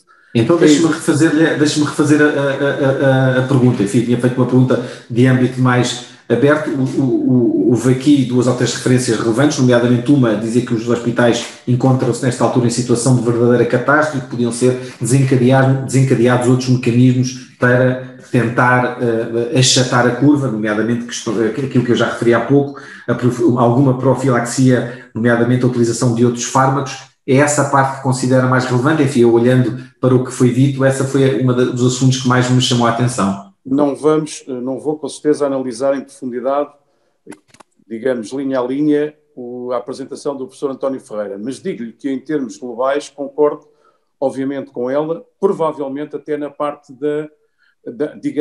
na parte medicamentosa, na parte de profilaxia que ele refere. Eu acho, de facto, não haver qualquer tipo de profilaxia, não se dá qualquer esperança às pessoas, ficamos à espera, se calhar, que as pessoas depois acabem por desenvolver sintomas às vezes complicados. Portanto, mas a verdade é que, como a professora Ana Paula também referiu, olhemos para o caso espanhol, que neste momento está a querer utilizar testes rápidos e testar toda a população até o Natal. Temos aí um movimento, digamos, ousado, pensar um bocadinho fora da caixa, vamos fazer alguma coisa que se calhar faça sentido, não fazer mais do mesmo, porque o que temos estado a fazer até agora, a verdade é que o mundo ocidental e a Europa, fundamentalmente, isto não está a correr bem. Nós podemos ter as nossas opiniões sobre o Bolsonaro ou o Trump, mas se calhar, quando falavam em determinadas farmacologias profiláticas, se calhar não estavam a ser tão burros como se fez passar no mundo. Pode terem sido esses dois líderes políticos a defender essas posições, desacreditou essas possibilidades, é isso? Como sabe, foi exatamente isso que aconteceu. mas a verdade é que, para mim, os políticos de facto de saúde pública e de medicamentos, eu diria que percebem tão pouco os de direita como os de esquerda, e portanto não faz sentido estar a descredibilizar um Bolsonaro ou um Trump. O que faz sentido é, como foi já mostrado na apresentação, é olhar para os factos, olhar para os números e tomar as decisões corretas. Isso é o que faz sentido. E penso que quando olhamos para Portugal, a questão fundamental é de facto manter os cuidados de saúde primários a trabalhar. Essa é que é a questão. Nós, de facto, quando olhamos para os números, voltamos a falar de números, quando olhamos para o excesso de mortalidade não Covid, para aquilo que está a degradar em termos da saúde dos nossos velhotes que não são diagnosticados, que vêm as suas consultas atrasadas 6 meses, atrasadas para 2021, isto não faz grande sentido, não é? Eu tenho que fazer todo um esforço para conseguir manter o sistema a funcionar. A Covid-19 é uma coisa gravíssima, não sou negacionista nessa matéria, mas não podemos deixar de tratar as patologias que as pessoas já tinham, sob pena de, para além de uns morrerem de Covid, vemos outros e mais a morrerem de não Covid. Temos que encontrar soluções e essas soluções passam de facto por, como foi dito já várias vezes e estou completamente de acordo, passam por planeamento, por friamente olharmos para factos e para números, tentarmos antecipar cenários e encontrar caminhos que façam sentido baseados em soluções concretas e em números concretos. Sob pena de estarmos a deixar, no fundo, nós estamos a fazer um esforço enorme em termos de tratamento de Covid, graças a Deus, mas estamos a deixar para trás as outras patologias que também são importantes. E é isso que eu considero que é pouco humano. Nós não podemos deixar as pessoas para trás em Portugal em termos de saúde. Temos que as tratar, sejam Covid ou não sejam Covid. Temos que encontrar maneira. Por amor de Deus, estamos em 2021 na Europa, na parte mais civilizada do mundo, e estamos a deixar pessoas para trás em termos de diagnósticos, de rastreios, disto e daquilo. Não pode ser. Temos que encontrar soluções. Os meios encontram-se aí, há que os articular, há que os otimizar, há que planear. Muito bem. Muito bem, obrigado João Almeida Lopes. Eu chamava então o Fernando Aruz, Presidente do Conselho de Administração do Centro Hospitalar São João, no Porto. Olá, bom dia, como vai? Olá, bom dia. Aqui, enfim, desde agora o Dr. João Almeida Lopes, mas também anteriores entrevistados, nomeadamente à primeira intervenção que foi feita do professor António Ferreira, um olhar muito crítico sobre a forma como as coisas estão a ocorrer e muita preocupação, acima de tudo, sobre o que está a acontecer neste momento nos hospitais. O professor António Ferreira usou a expressão verdadeira catástrofe nos hospitais. É assim que estamos nos hospitais portugueses públicos nesta altura? Bom dia, antes de mais gostava de comentar o Eurico Castro Alves e em seu nome comentar também todos os colegas aqui presentes no painel. Eu diria que a palavra catástrofe é uma palavra, diria eu, se calhar, demasiadamente forte. Nós estamos num ambiente muito complexo, muito exigente, temos uma enorme pressão em termos de hospitais, estamos a tentar criar as respostas adequadas para esses casos, para esses doentes. Portanto, eu diria que está num ambiente com muito esforço, no ambiente dos profissionais, portanto, tentando evitar, naturalmente, o caos ou respostas que não estejam coordenadas, que não estejam planeadas, de forma a aumentarmos a eficácia nesse tipo de soluções. Isso significa, enfim, foi uma resposta que até me surpreendeu pela forma sucinta como referiu. Significa que nós, os portugueses, não devem estar preocupados com o esgotar, por exemplo, das camas das unidades de cuidados intensivos ao longo da próxima semana, ou 2 semanas, ou 3 semanas, e que o que está a ser feito e que as decisões que estão a ser tomadas vão permitir não só gerir os doentes Covid, mas, acima de tudo, evitar aquilo que tem vindo a acontecer com o encerramento, enfim, a paralisação dos cuidados de saúde, da saúde assistencial, da atividade normal dos hospitais? É verdade que nós, nesta segunda vaga, temos 2 desafios importantes que não tivemos na primeira vaga. Sim. O primeiro era dar uma resposta coerente aos doentes não Covid. Eu recordo que na primeira vaga tivemos uma suspensão muito elevada às pessoas de cuidados de saúde a doentes não Covid. E é verdade que esses doentes têm que ter também direito a uma resposta atempada às suas patologias, com o risco, naturalmente, de termos um agravamento dos quadros clínicos e o aumento da morbilidade e no limite aumento da mortalidade que são necessariamente que devem ser evitadas. E, portanto, a ideia nesta segunda vaga era montar uma resposta paralela de modo a evitar a suspensão dessas prestações de saúde. E o segundo grande desafio que temos neste momento é os profissionais de saúde. Não só porque estão mais cansados, não só porque têm menos, se calhar, já resiliência ou até abertura para a exigência deste trabalho, quer do ponto de vista físico, quer do ponto de vista psicológico, mas porque temos tido um enorme volume de profissionais em termos de absentismo. Não apenas porque são infectados, e a infecção em geral não ocorre dentro dos hospitais. Eu digo que os hospitais são os locais mais seguros em termos de infecção Covid, mas adquirem fora do hospital, na sua comunidade, na sua família, os seus amigos, e portanto isso tem um impacto muito grande. Além de depois, todos também estão em quarentena, com os filhos em casa por questões realmente do bem escolar, não existia na primeira vaga por causa do confinamento, e portanto temos aqui duas questões diferentes: o aumento da procura nas duas vertentes e uma limitação, diria, da resposta, da oferta por estas questões.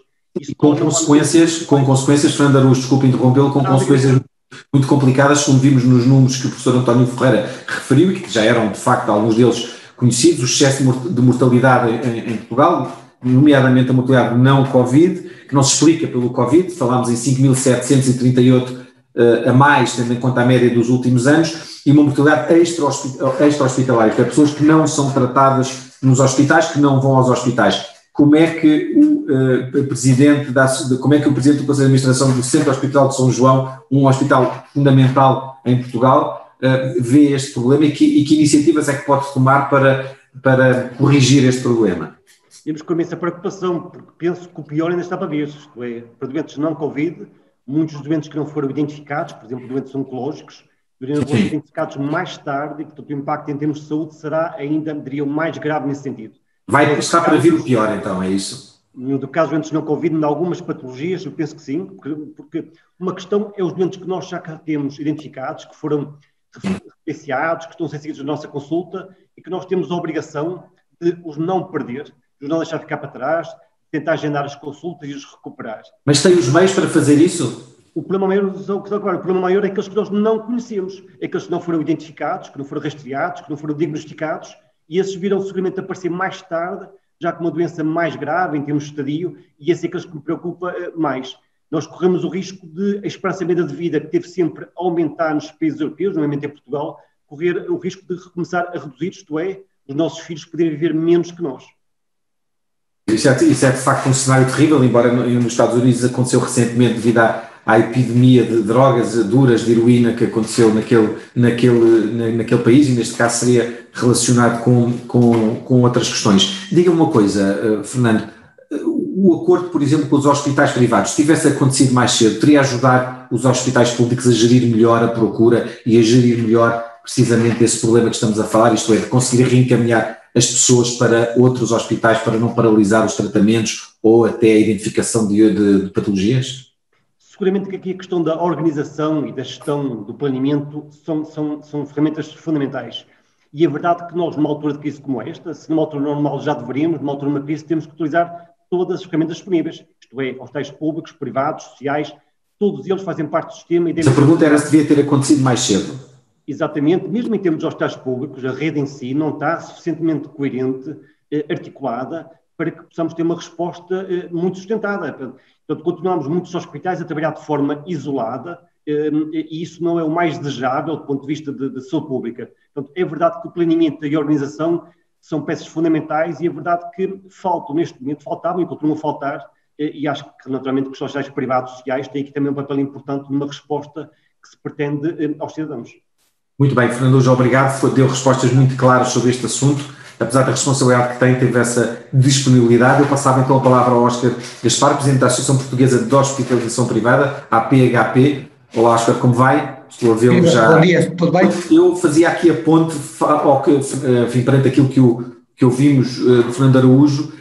Os hospitais privados estiveram nesta situação, um pouco ambígua ao longo dos últimos meses, os portugueses não sabiam se os hospitais privados estavam ou não estavam na possibilidade de participar no esforço da pandemia. Como é que a situação nesta altura parece mais resolvida? Está definitivamente resolvida ou ainda estamos numa fase atribulada do processo que, embora os hospitais privados disponibilizem camas, ainda não têm um acordo com o Ministério da Saúde? Muito bem. Muito bom dia a todas e a todos. Um cumprimento especial para o Dr. Eurico Castro Alves, para o Sr. Bastonário da Ordem dos Médicos, para os senhores bastonários que também estão presentes nesta iniciativa. Louvar esta iniciativa.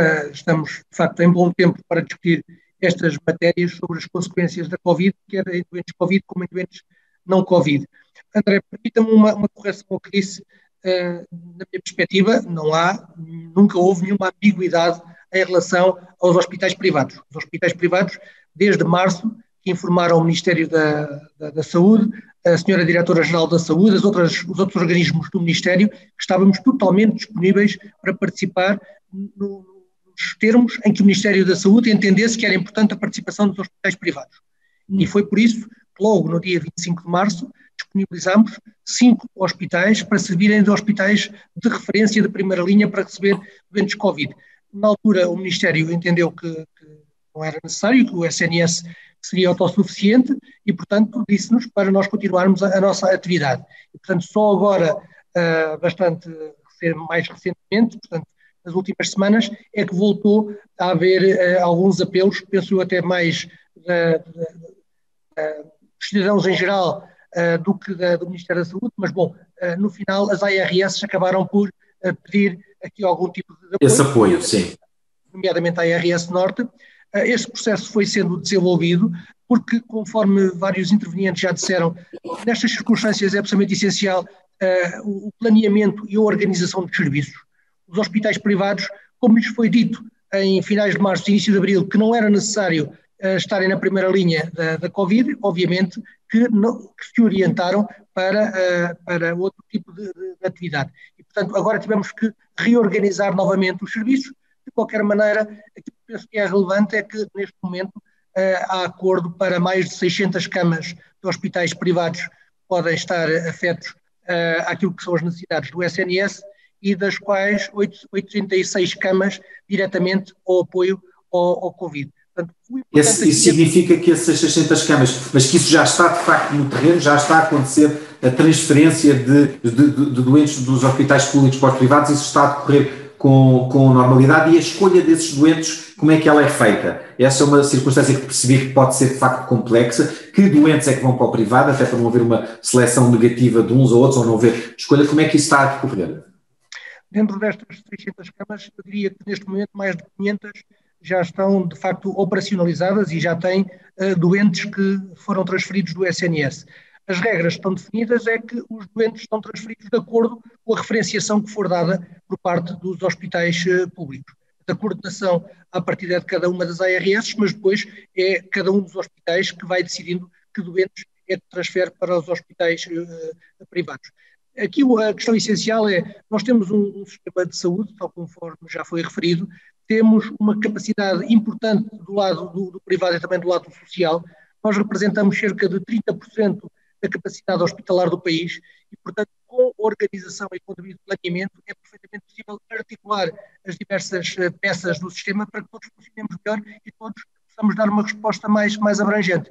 Por isso também, permita-me dizer, por vezes há a questão, bom, destas 600 camas, só 86 é que são Covid, mas conforme foi dito, os doentes não Covid são uma parte muito importante do sistema e a verdade é que nós estamos perante duas pandemias. Uma pandemia mais mediática, que abre todos os telejornais que têm a ver com o Covid, mas depois temos milhões de portugueses que têm doenças crónicas, que têm... Mas as 600 camas que existem são para os doentes Covid, sejam para unidades de cuidados intensivos ou para camas não de cuidados intensivos, é isso? Não. Estas 600 camas são camas que articulamos com o SNS para aquilo que for necessário, mas especificamente Covid, portanto tem que ser camas, tem que ser enfermarias especialmente preparadas, aquilo que temos neste momento são 86. São 86. Portanto, dessas 600 camas vão receber ou estão a receber doentes de outras patologias que não têm a ver com o Covid, é isso? Exatamente. E também, obviamente, que estamos a colaborar desde o início da pandemia noutro tipo de alívio do SNS, nomeadamente também um esforço acrescido em termos de cirurgias. E penso que também um dos aspectos muito relevantes da intervenção inicial do professor António Ferreira teve a ver com a questão dos cuidados de saúde primários. Hoje o que se sente é que a chamada porta de entrada do SNS não está a servir como porta de entrada. Ainda no final da semana passada ouvimos um comentário fascinante do presidente do IPO do Porto a dizer que deixaram de ser diagnosticados 2.000 cancros só na área de referência do IPO do Porto. Calcularmos esse número é uma coisa assustadora. Porque os cuidados de saúde primários acabam por não estar a fazer aquilo que é o seu trabalho. E, portanto, eu diria que num presente e num futuro próximo, porventura, o apoio de entidades privadas e sociais, para além dos cuidados hospitalares, poderá ter que ser também um apoio a nível dos cuidados de saúde primários, no sentido de haver uma retoma plena de toda a atividade, todos os portugueses serem tratados devidamente. Sim, isso vai ser de facto necessário, até porque esta pandemia está para durar e os efeitos vão ser profundos. Muito obrigado, Óscar Gaspar. Eu passava então a palavra e falava com o professor Germano de Sousa, médico patologista clínico e administrador e fundador do grupo Germano de Sousa. Olá, professor, como vai?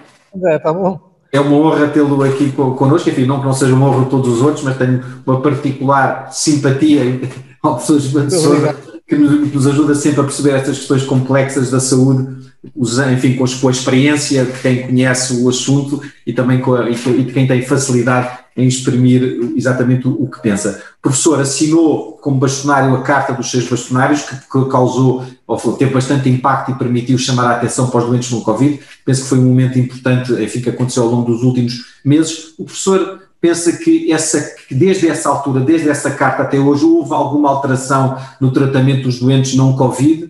Ou pensa que, entretanto, fomos engolidos pela onda, pelo tsunami Covid e voltou tudo ao que estava? Ou ficou tudo como estava? Bom dia a todos. Um cumprimento em especial o meu amigo Miguel Guimarães, meu querido amigo Miguel Guimarães, como chairman, e o Eurico também. Também meu querido amigo. Eu queria deixar só, em relação à pergunta que me faz, é óbvio que assinei com muito gosto e honra a Carta dos Bastonários para chamar a atenção a algo que seria inevitável e que a realidade, apesar de alguma recusa inicial, por razões mais talvez ideológicas que reais, transportou-nos até hoje, onde é essencial recorrer às misericórdias e aos privados, nomeadamente para o Covid e não Covid. Nós estamos a precisar urgentemente de resolver todos os casos de cirurgias em atraso, as cirurgias programadas que estão em atraso, em problemas cardiovasculares que estão a necessitar de urgente atenção, até por aí além, já todos falaram sobre isso e eu não vou repetir nem gastar o meu tempo nisso, porque é essencial e ainda bem que as autoridades resolveram com urgência recorrer, como disse o Óscar há pouco, recorrer a toda a possibilidade que nós temos de preencher estas lacunas que se têm refletido indiscutivelmente no aumento da mortalidade não Covid. Enfim, mas nesta altura estamos numa circunstância ainda bastante difícil, os números do excesso de mortalidade, como eu referi há pouco e que o professor António Ferreira referiu, são de facto muito claros e evidenciam um aumento da mortalidade não Covid e da mortalidade extra-hospitalar, um aumento de 22,9%, que é um valor muito, muito substantivo. Daquilo que ouviu do professor António Ferreira, o que é que lhe parece, enfim, como médico que é, como conhecedor das dificuldades e da complexidade da tomada de decisões nesta área, o facto de haver uma espécie de opinião única em relação ao tratamento do Covid? Há uma série de outros tratamentos que foram postos de parte, nomeadamente a questão de poder utilizar medicamentos profiláticos que ajudassem a achatar a curva ou a reduzir o nível de infecção. Esse caminho parece-lhe possível e útil? Eu sou naturalmente mais um homem de laboratório que um homem da clínica, da terapêutica. No entanto, é evidente que todas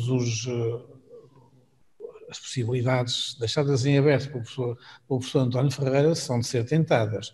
No entanto, também gostaria de recordar que, como alguém já referiu, não me recordo quem, há argumentos a favor, há argumentos contra esses mesmos medicamentos. O Manuel Carvalho, sim, falou também disso, sim. O Manuel Carvalho que eu referiu, há naturalmente artigos para todos os gostos.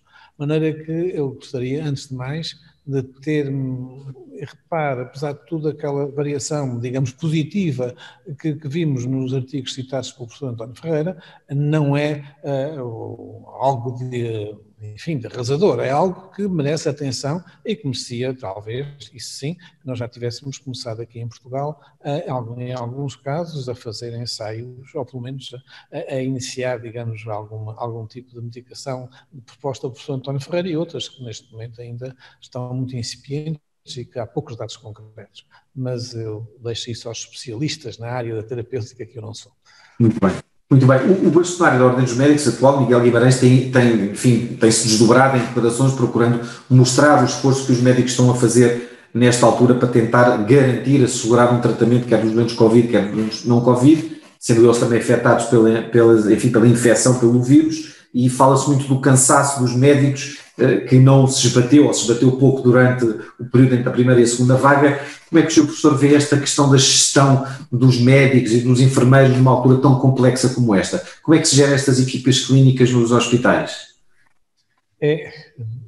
Eu creio que a chamada a atenção que o meu colega Miguel Guimarães fez é essencial e essencial acima de tudo para que haja quem se debruce urgentemente sobre o burnout desses profissionais e sobre o que se está a passar.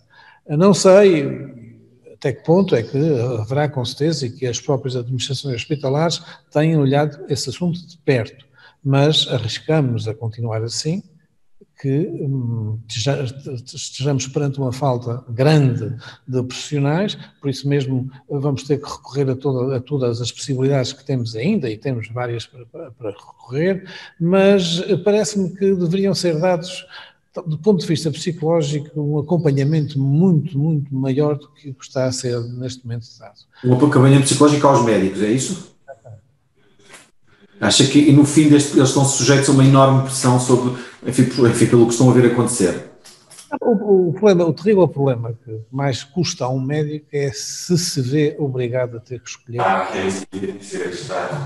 quem trata entre quem não trata. Essa escolha é psicologicamente, moralmente terrível.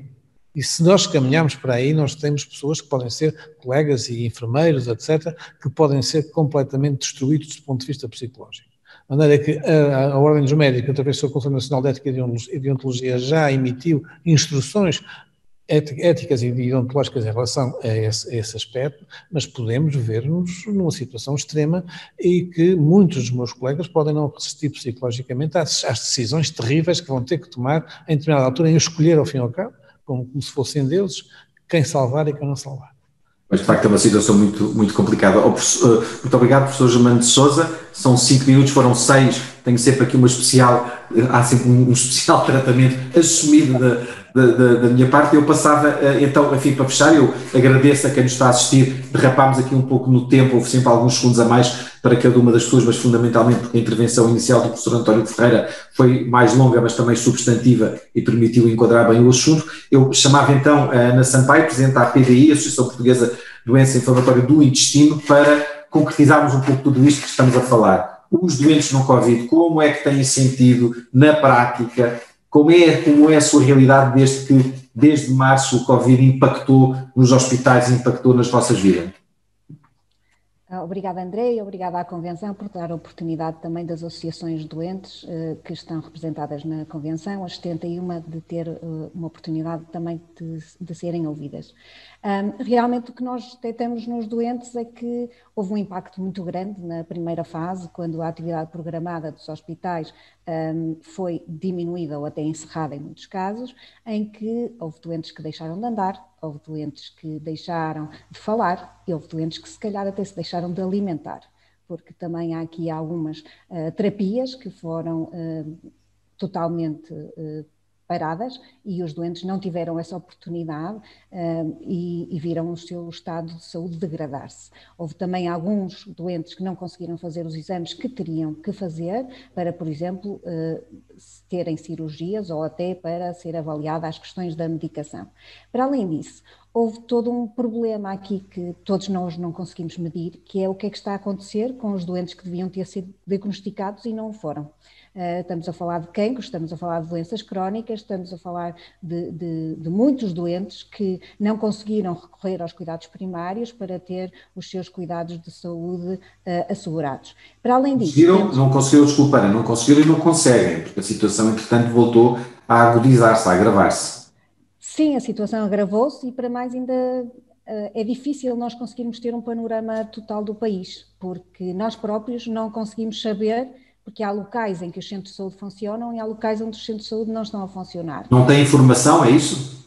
Não, o problema é que em Portugal muitas vezes estas estratégias, não há um planeamento, há uma estratégia de equidade para todos e, portanto, às vezes deixa-se um bocadinho ao critério de cada centro de saúde a questão de abrir ou não abrir, atender os seus doentes ou não atender os seus doentes. Portanto, há uma desigualdade geográfica, além da desigualdade, essa desigualdade geográfica provoca uma desigualdade de acesso. Sim, eu vejo que hoje em dia há uma desigualdade de acesso e se vocês próprios consultarem, o que se vê nas redes sociais é muito isso, é dizer, não, o meu centro de saúde está aberto e outro diz, não, mas o meu está fechado e nem sequer atendem o telefone, nem sequer há um e-mail, não é? Quer dizer, estamos numa altura digital em que toda a gente tem acesso, se não é toda, uma grande parte, à questão do e-mail e nem sequer um e-mail se consegue enviar porque muitas vezes não chega ao outro lado ou porque até nem sequer foi dada a oportunidade, por exemplo, aos doentes de terem o e-mail ou o contacto, seja do centro de saúde ou até dos próprios médicos que o acompanham.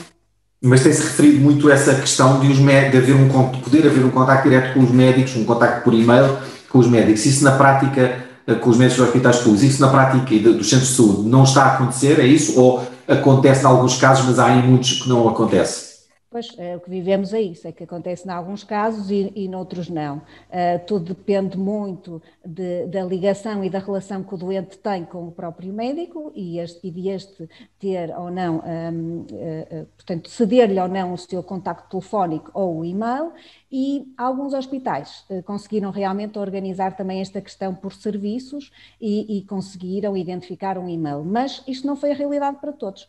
Portanto, houve imensas pessoas que tiveram imensa dificuldade em aceder a esta informação. E o que nós tememos é que nesta segunda vaga venha outra vez a acontecer isto, ou seja, que não tenhamos planeado antecipadamente que este acesso do cidadão aos cuidados de saúde tenha novas formas, porque é isso que falamos, é novas formas de acesso, este acesso todo digital que pode ser realmente aqui uma garantia de uma melhoria desta relação médico-doente. As associações de doentes têm contactado o Ministério da Saúde, têm tido acesso ao Ministro da Saúde, à chefe de gabinete, aos secretários de Estado, aos respectivos chefes de gabinete e gabinetes para passar essa informação concreta sobre o que está a acontecer? Nós estamos com muita dificuldade. Eu posso dizer, André, que estamos à espera desde maio de uma reunião com o Ministério da Saúde. Portanto, desde maio? Fizeram um pedido em maio, até agora tiveram resposta a dizer que esperavam ou não tiveram sequer resposta? Vamos tendo algumas respostas de que talvez consigamos reunir numa determinada semana, mas depois não se efetiva e não há... E como é que avalia, e como é que analisa, como é que justifica essa não resposta da parte do Ministério? Estão muito centrados ou muito concentrados no problema e não têm tempo para ouvir as associações doentes, ou consideram que as associações doentes não são um interlocutor por não ser científico, por ser um doente que não é propriamente prioritário no grupo de pessoas que deve ser ouvida? Eu não quero acreditar nisso, eu quero acreditar que realmente o Ministério da Saúde se importa com os cidadãos, se importa com os doentes e que acha que realmente as associações de doentes os representam.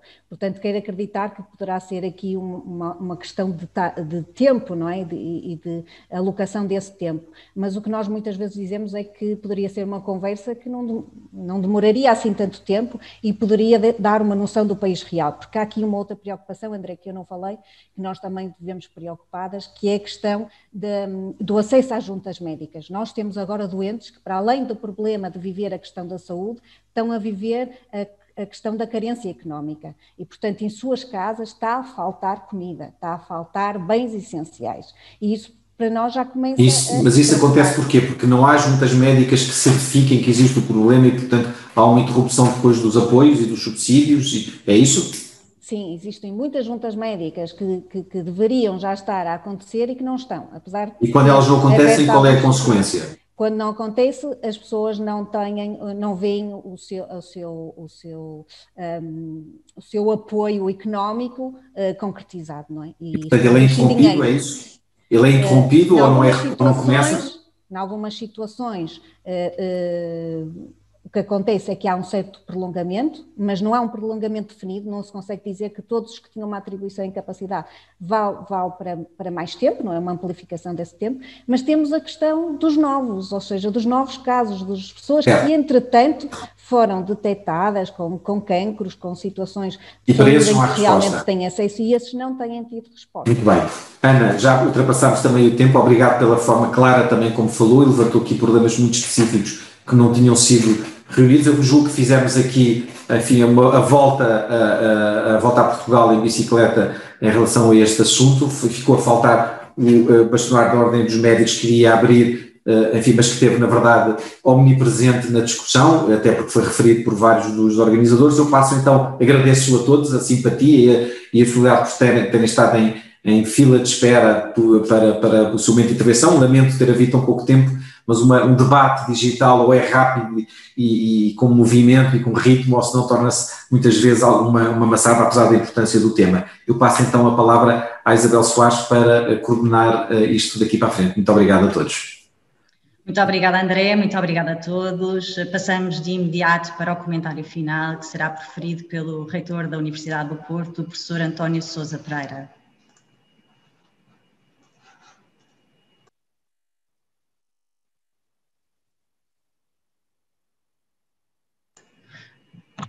Professor está mute, peço desculpa, professor está mute.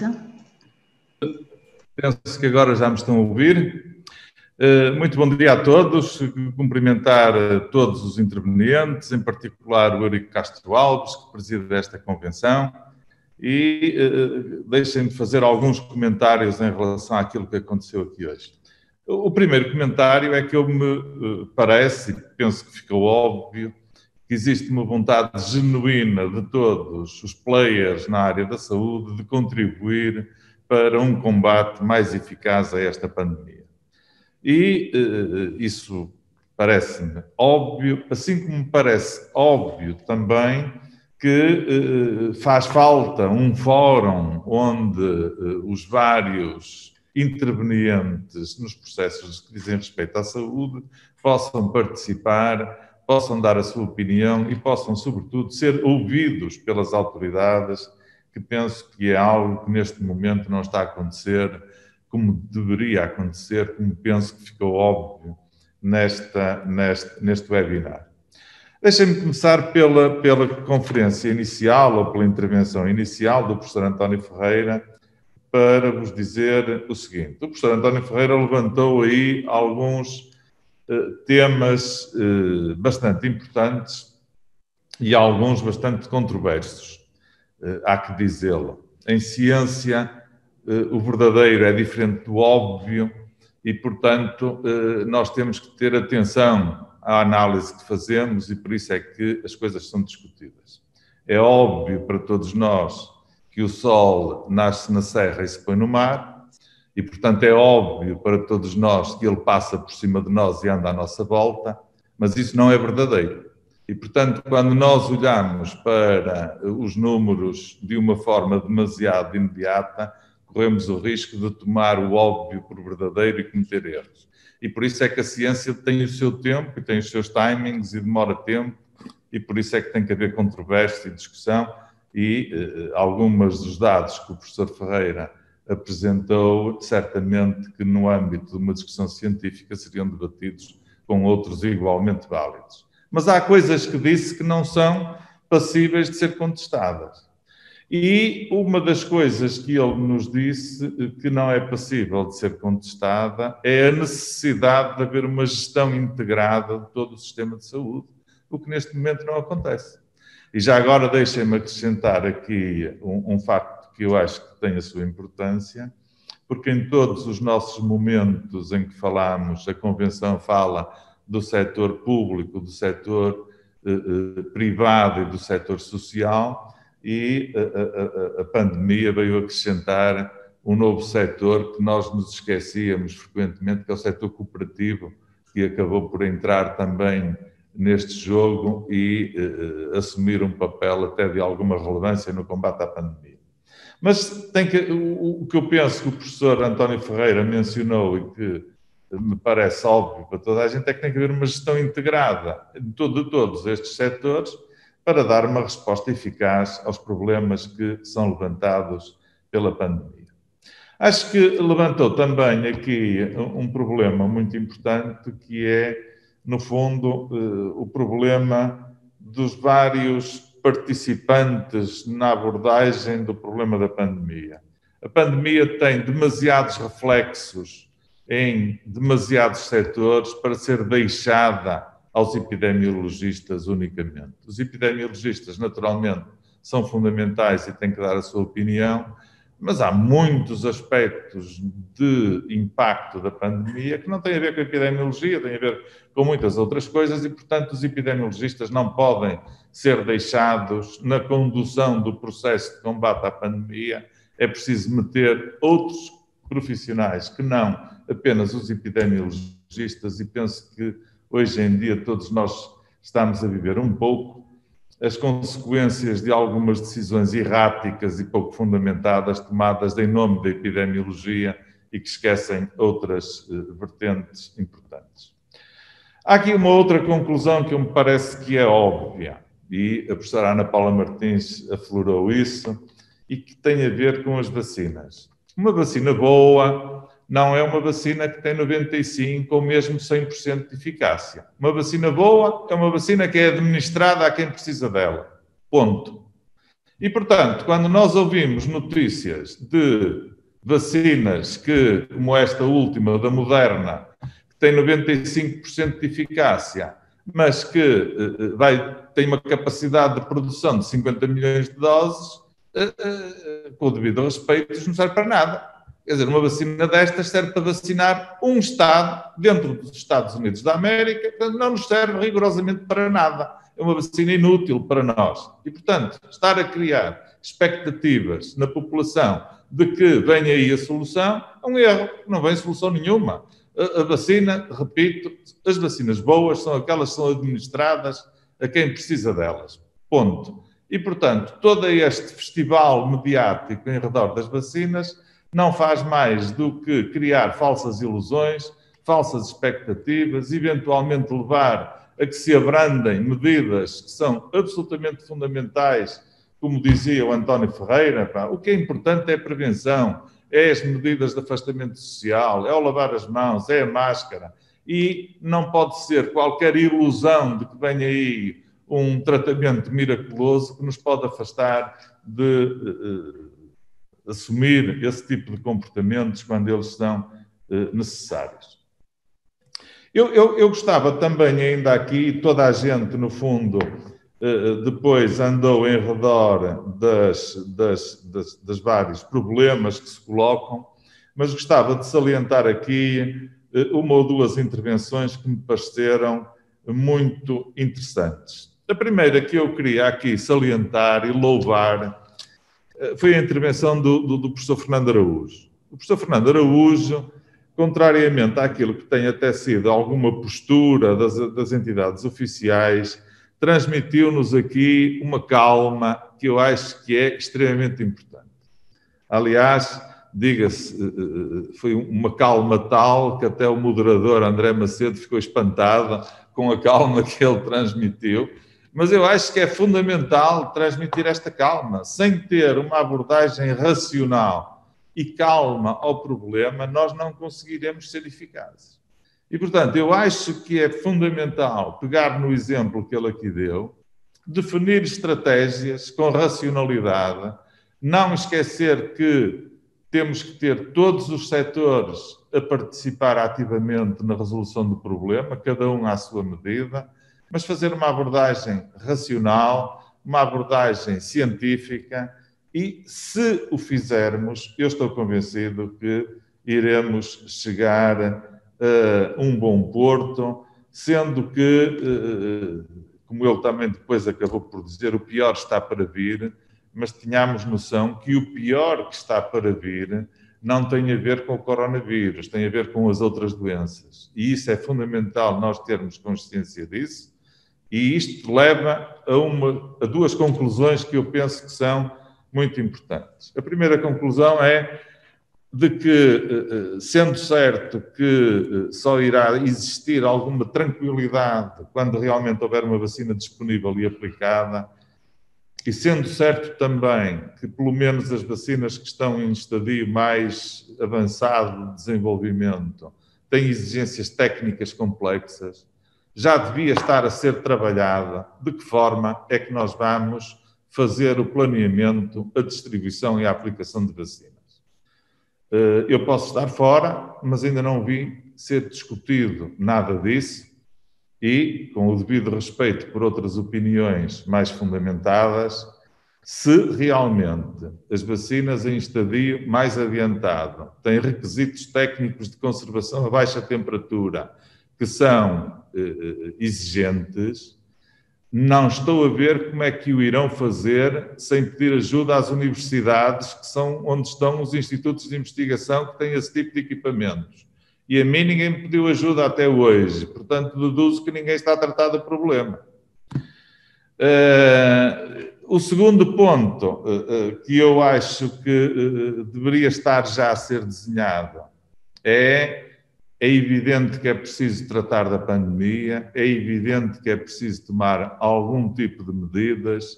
Eu sou muito apologista também, tal como o professor António Ferreira aqui defendeu, que estas coisas é pela educação, é pela motivação e não por medidas a bolso para encher páginas de jornais. As pessoas têm que ser informadas e têm que ser motivadas a ter determinado tipo de comportamentos, mas já devia haver também uma task force que envolvesse todas as pessoas, as que estão aqui, porventura muito mais, que estivesse a ocupar-se de como recuperar dos efeitos da pandemia nas outras doenças. E eu acho que isso ainda não está a ser feito, ainda está a ser feito de uma forma muito incipiente. Há disponibilidade dos privados. Óscar Gaspar, com a devida vénia, 600 camas não é nada. É preciso muito mais do que isso. 600 camas não chega. Nós temos que perceber que isto tem uma dimensão avassaladora. É preciso muito mais de 600 camas afiliadas a recuperar aquilo que se perdeu nestes últimos meses.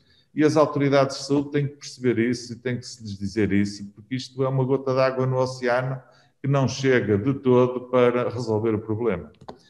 Em todo o caso, e terminando, acho que foi muito bom e acho que saímos daqui todos com a ideia de que está toda a gente disponível para trabalhar em conjunto, está toda a gente disponível para dar o seu contributo. Oxalá quem tem o poder de decisão nos queira ouvir e queira receber esse contributo. Muito obrigado a todos e tenham Muito obrigada, Sr. Reitor. Encerramos assim a nossa conferência de hoje. Agradecemos a todos os participantes, as excelentes intervenções e agradecemos também a presença de todos aqueles que nos acompanharam online. Informamos também que podem rever a conferência digital de hoje no site oficial da Convenção Nacional da Saúde em www.cnsaude.pt. Muito obrigada a todos.